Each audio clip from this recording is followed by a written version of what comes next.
That's 1, 2, 3, 4. Oh no, it does. 7, 8.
And he's played it square, opportunity for Galvin to score, that opens the count for the O's.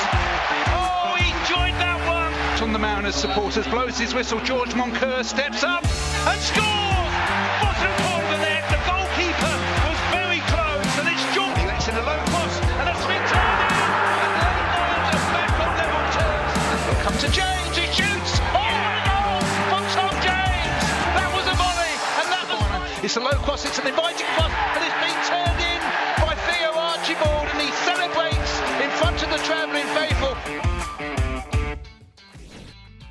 Good afternoon and welcome to Orient Live. The O's are back in action here at Brisbane Road today, and it's something of a League Two local rival as we're facing Colchester United, who are hanging around the drop zone, and the O's are looking to extend their lead at the top, and it's a massive one this afternoon, especially with second and third playing each other. It's a fantastic opportunity to hopefully get some more points on the board, and I'm delighted to be joined in the studio this afternoon by ex-Orient defender Glenn Wilkie and journalist Andrew Butler. And boys, well, we say every game's a massive one, but with 11 games to go now, it does feel like everyone is starting to become really big. Yeah, definitely. It's very, very important, isn't it? You start just keep picking up points, whether it's a draw or a win. You just don't want to lose. You want to keep that momentum going, and hopefully the ones just below you or around you start dropping points, and it makes life a little bit easier. Well, momentum took a little bit of a hit, what with the last Saturday's game against Mansfield being called off because of snow.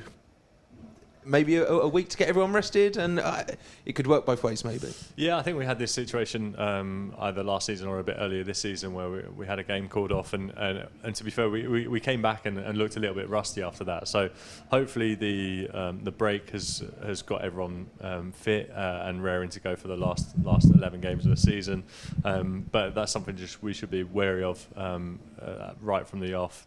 It does feel, I mean, even coming in here today, it felt like it's been a while since we've played, and it has been 2 weeks, and it always feels a bit longer than it actually is. But hopefully we can just be right at it straight from the off this afternoon. Well, it has been a long 2 weeks, of course, but Brisbane Road is sold out this afternoon, and not sure if you can hear it at home, but the noise from the Colchester fans is filtering through into the studio. It's going to be a rowdy one here today, I'm sure, and it'll be a big one for the players as well. So let's take a look and see who Richie Wellens has gone with for his starting lineup this afternoon.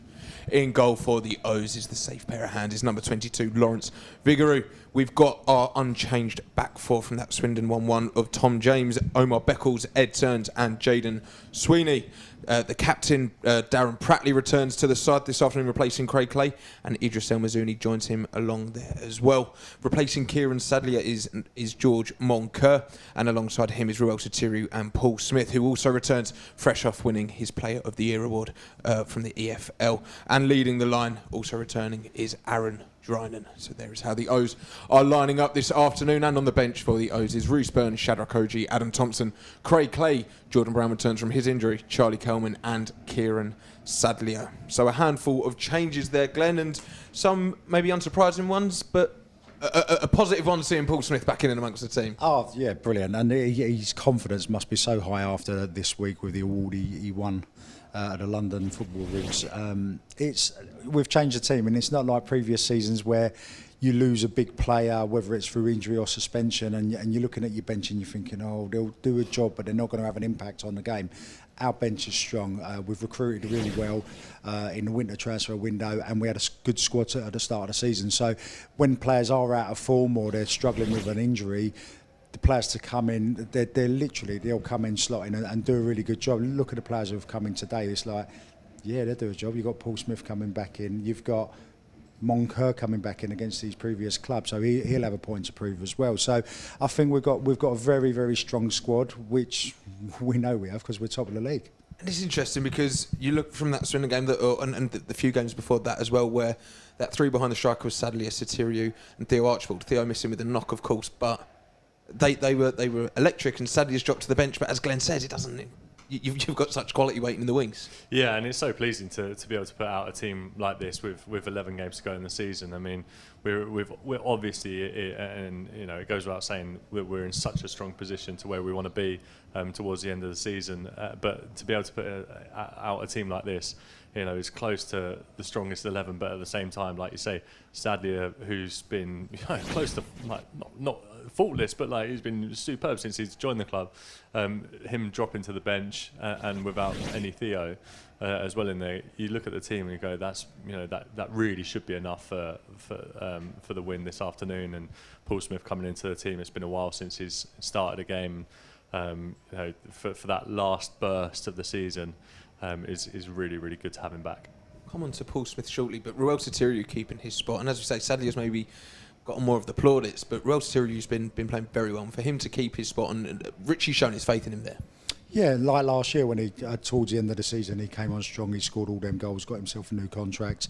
Richie likes him, and he's found himself out of side earlier parts of the season because we were free flowing, we were scoring goals. The front three who we had were doing really well, so he was getting minutes coming off the bench and really couldn't prove himself, but he's got himself into the side. And you know what he's like. I likened him to a street footballer, not a playground footballer, a street footballer where like he's really like he's so raw, and he's got that, he's got that fire in his belly, and he wants to do well, and that's what you need. You need that fight, that energy, and the team have said throughout the season we've spoken about clean sheets, and they all say it starts at the top of the pitch, and with him in that sort of front three, it really does start at the front of the pitch, because he's so tenacious out of possession, and then when he does get the ball, we know he's got that real quality. He certainly doesn't. You'd imagine that he's played as a 10, he can play out wide, but you imagine today with Moncur on the side as well, it will be Ruel out wide with George through the middle. Yeah, and he's a real menace when he's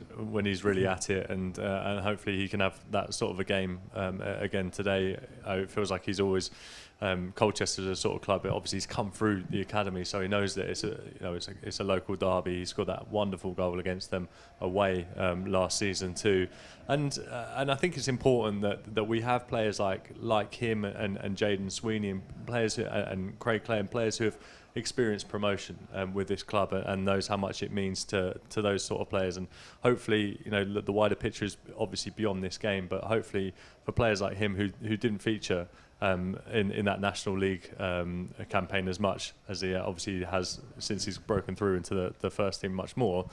That's you probably experience that as a player and then think, I really fancy being a crucial and big part of a promotion push, and he has become one of those players for us so far this season. So hopefully that fire can just drive him further on and for the last quarter of the season.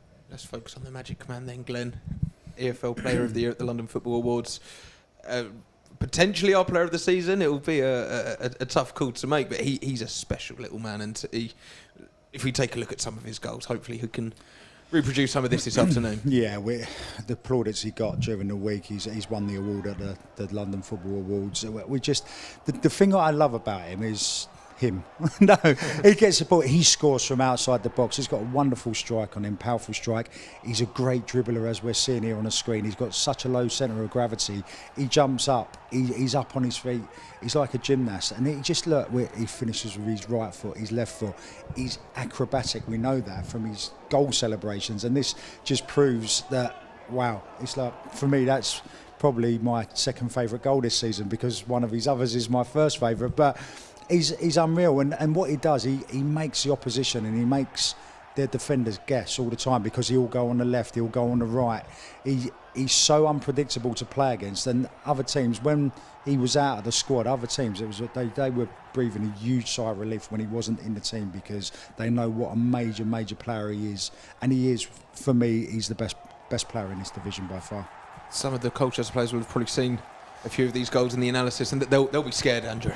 Yeah, they will be scared, and you know, it goes beyond just Paul Smyth. Obviously, he's such a brilliant player, but the fact of the matter is, when you have him on the pitch, teams end up having to double up on him, which frees up everyone else. And you know, you do that at your peril against this team, because all of a sudden, Sotirio's unmarked, Moncoeur's unmarked, and they're both players who can beat a man, and then Idris El Mazouni will come tearing up the pitch as well. So the fact that Paul Smyth is back in takes a lot of takes players out the game completely, and his ability is completely remarkable. The goals that he scores are incredibly good, obviously, but the fact is he's a player who just gets everyone off their feet, and is just so enjoyable to watch.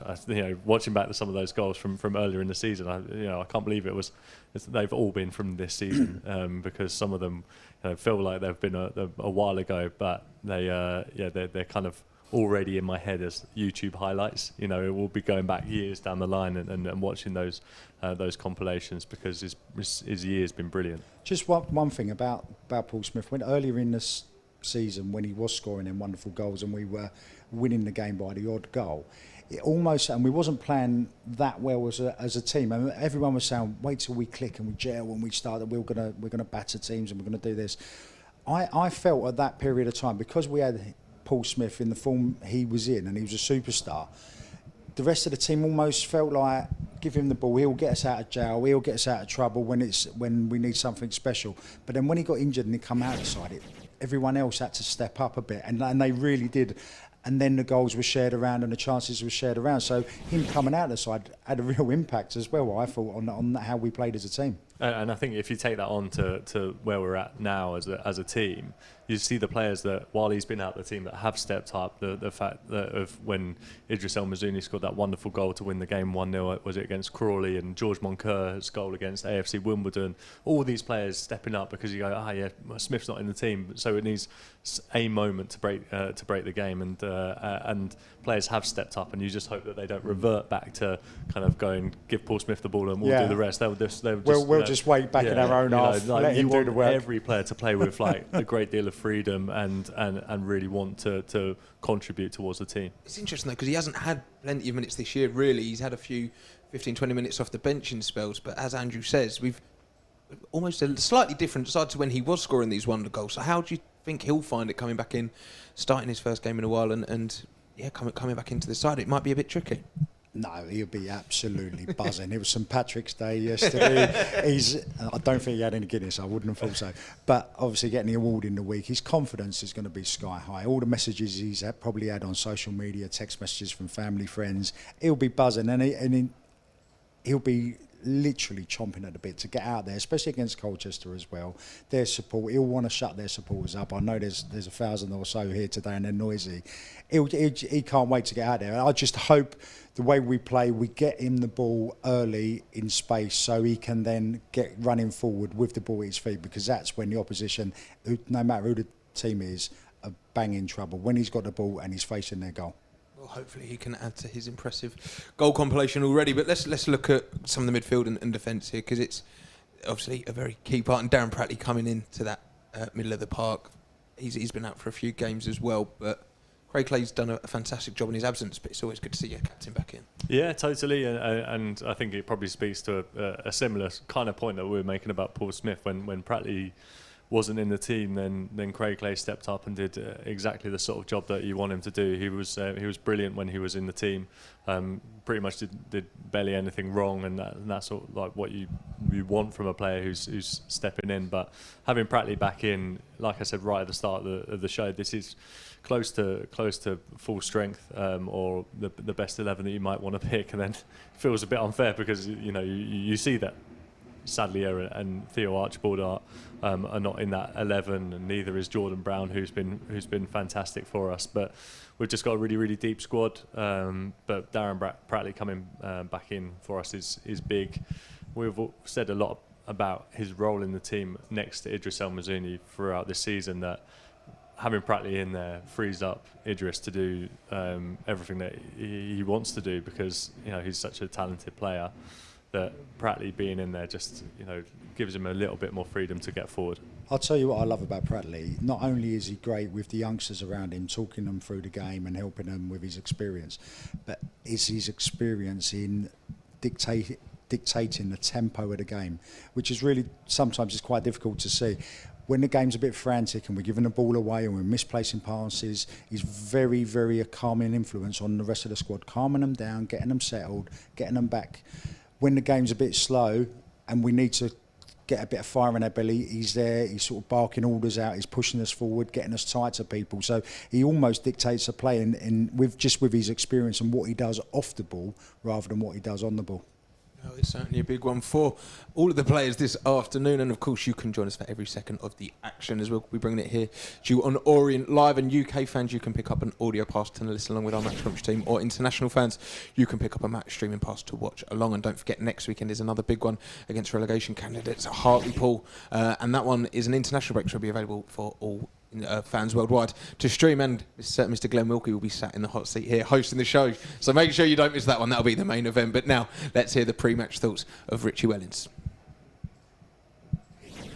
It's not ideal because to go 2 weeks without a game at this stage of the season is not ideal, but it's also give teams an opportunity to play their games in hand, so it's put a bit more realism to the table. So everybody's played 35 or 36 games now, apart from Mansfield, so more or less every team knows where they are now. Have you been able to use that time off? We had 1 day out just for the Cheltenham races, not actually 2 Cheltenham races, but just a social side of it. We've got a good group here. The lads like the social aspect of it, so we enjoyed that day. We've managed to obviously train Friday, Saturday when the game was off, so we'll get to the stage now where we're raring for a game. On to Colchester United now, and one of the teams that are kind of just above the relegation zone. I'm sure we're expecting a tough game and maybe a different side to the one we faced earlier in the season. Yeah, they're probably one of 3 or 4 teams that spent a lot of money in January to get them out of where they were. The previous manager's done a good job in getting away from danger. Watched the last game at home to Stockport, play a nice system, a system that can cause you a lot of problems if you don't get it right. And they've got some good players, so I would imagine we face a sterner test than when we played them early in the season. With Ben Garner coming in, obviously he's just had the one game in charge so far, but it is part of a run where I think it's 5 without a win now, so we know they're going to be right up for it. Yeah, I mean, whenever a new manager comes in, everybody says you get a bounce straight away, but it's not always the case. That managers need time to work and implement ideas. So, Ben in the main played a 4 at Swindon, which got him success. But obviously he started off with a back 3, back 5. So we'll see if they change. We've worked on, we've been playing a system that has now probably got to the end of its shelf life. So we've changed a little bit. So he was planning on changing to go with 2 strikers against Mansfield. So we want more of a goal threat. We want to score more goals. So we'll see what our system is tomorrow. Interesting from Richie there, and he just quickly talks about a change of a system. Do you think potentially that could see Will Satiri or Paul Smyth maybe move a bit more central, closer to Aaron Drinan? It's interesting what you said. So he talks about a system reaching the end of its shelf life. I don't know if that's just a bit of gamesmanship, a little nudge and a wink, just to suggest to the opposition that we might be doing something different, or it might be that we might be doing 2 up top. It was interesting to hear that we were due to be playing 2 up top against Mansfield. So in that system, yeah, probably you'd move Ruel Satiriu up or you revert more to a 4-3-3 rather than a 4-2-3-1, which we've had for the last few weeks. So reverting back to a 4-3-3 is something that we did earlier in the season. Worked obviously very well for us. So we'll have to see it. I find it very intriguing that he's come out and said that we're going to play 2 up front against Mansfield. Game didn't happen. Why is he letting the opposition know that? Why would you tell he's very brave if he has done that, and he's letting them know before the game kicks off, this is what we're going to do. We're going to change it up. Or there could be a bit of kidology in there. I'm not sure. We'll have to wait and see. You might have been watching the rugby team actually last few weeks, because they give away their lineup 2 days before. Yeah. Time will tell. Yeah. Time will tell. But let's take a look at the visiting side then. New man in charge. It's only his second game. Ben Garner, a good manager, but Colchester are down there, and they 6 points off the drop zone. They need every point they can get. They do, which makes them probably more of a threat, because you've got the new manager and the so-called new manager bounce, which is maybe a bit of a myth at some levels of football, but it means that there'll be players who are getting a chance that haven't got a chance of late, and also he's trying to implement new ideas now. When you have a new manager trying to do new stuff with an existing squad, sometimes it just doesn't work that well, because those players are incapable of executing what the new manager wants to do, or those ideas just don't work. So it's an interesting time for Colchester, an interesting time for Ben Garner. But the fact of the matter is they've lost their last 5, and they haven't scored a goal in their last 5 as well. So basically, what their number one thing for them is to score a goal. I'm sure that'll be their first target of the game. This is an interesting one here, Glenn. 5 games without a goal is not good going. But we were in a similar situation when we went there at a similar time last season. The Orient defence will still need to be on top of their game, because they're huffing and they're puffing. Yeah, 100%. Like Andrew was saying, when a new manager comes in, a few things changes with ideas and stuff. And the not scoring a goal doesn't really bother me. Like Andrew said, the first thing they'll probably be thinking of is score a goal. I think the first thing they'll be thinking of is don't get beat. And then don't concede, can we then go and nick a goal on a set piece, etc. But what I'm concerned about, or slightly not worried about, is Colchester's players. New managers come in, we're getting towards the end of the season. I don't know how many players they've got out of contract at the end of this season, but they'll be fighting for new contracts for their livelihood for next year, so they're going to be fighting. At the minimum they will be given is 100% effort, I would have thought. So I think it's going to be a very, very tough game. I think it could be physical as well, but do they have the quality we have? No. It should also be said that the games of late for them have been unbelievably hard. So they've played Carlisle, Northampton, Stockport, and now they come to us. So it's, you probably, as a Colchester fan, you probably ruin your luck, because the fact is that they're down there, and then they have a run of games like this is incredibly hard, and they obviously haven't come away with from any of those games with anything, but. They'll be scrapping, and like Glenn says, they'll be given 100%, and we just have to. They don't concede many goals, though. All those games that they've lost, it's always been the odd goal I think they've lost by. So they obviously can defend, and they're very tight and compact, I would have thought, and they will fight for that manager. Well, some big calls from the manager, and considering their lack of goals of late, there's a surprisingly amount of notable strikers on their bench, but not in the starting lineup. But let's take a look and see how the visiting side are lining up this afternoon. So in goal for Colchester is Kieran O'Hara, the captain. Number 4, Luke Chambers. Number 14, Noah Chilvers. Number 15, Fiacre Kelleher. Number 17, Osama Ashley. Number 19, Alex Newby. Number 22, Junior Shamedu. Number 25, Tom Hopper. 29, Connor Hall. Number 30, Al Amin Kazim. And number 34, Samson Tovade. And on the bench is Smyth, Greenridge, Sears, Jay and Akinde. Those 3 strikers there, and Fevrier and Miranda. So that's how Colchester are lining up this afternoon. And I mean, they've had a very good January transfer window. They brought in some good players, and a lot of people kind of took their hat off to some of the players they brought in. Matt Jay sat on the bench is a interesting one. Yeah, he's a player who we're all at this level of football quite familiar with, and him starting on the bench is a surprise, I suppose, because he's done some damage against us in previous years. But obviously, players can go so easily in and out of form. So he's there for a reason, and Ben Garner is clearly trying to introduce some ideas as well to a new team, or his new team. So yeah, it's something that we should be aware of as well, because we have a strong bench ourselves, but then look at their bench, they've got some decent players on there. Freddie Sears and John Akinde also sat on the bench for this level, two decent strikers. If, as you just said, they're keeping it tight, not getting defeat, and then they've got those three options to bring on that, it could be a tricky one. Well, they're managing their team and their squad. They've not scored in 5-6 games, whatever it is. He obviously wants a reaction from. I take it those guys have been playing every single week and they've not been finding the back of the net. So something needs to change. Something needs to change. They're creating chances, but they're not putting them away. So you take them out.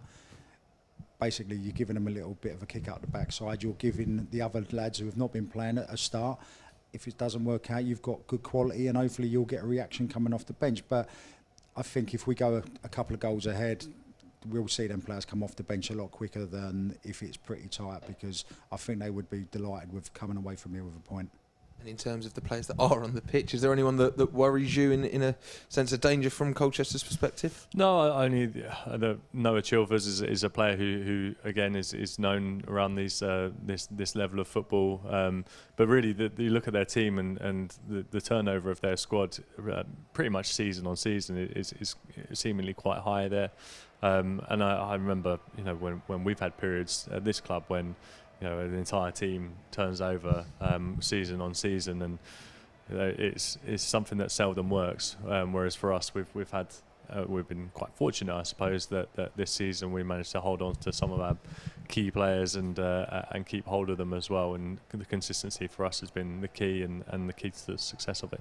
We've touched on it briefly, but they've been making noise, the Colchester away fans, since about 2 o'clock this afternoon, maybe even earlier. But it's a big one for the players on the pitch.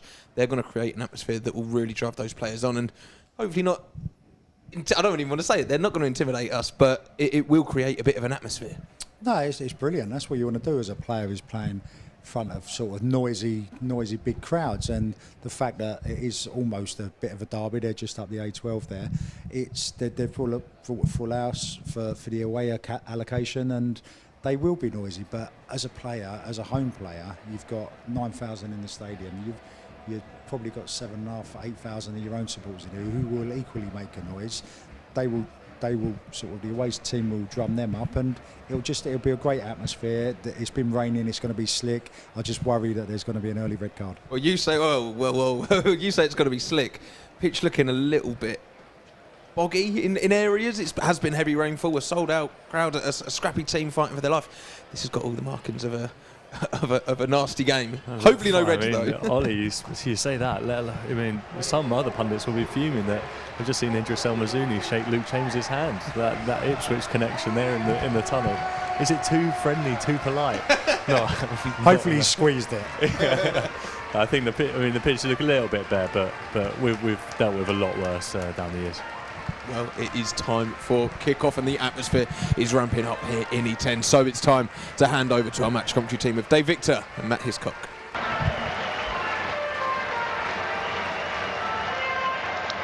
And welcome to Brisbane Road, where there's that growing sense of anticipation. But Richie Wellens will be the first to say that nothing's been achieved yet. Leyton Orient looking to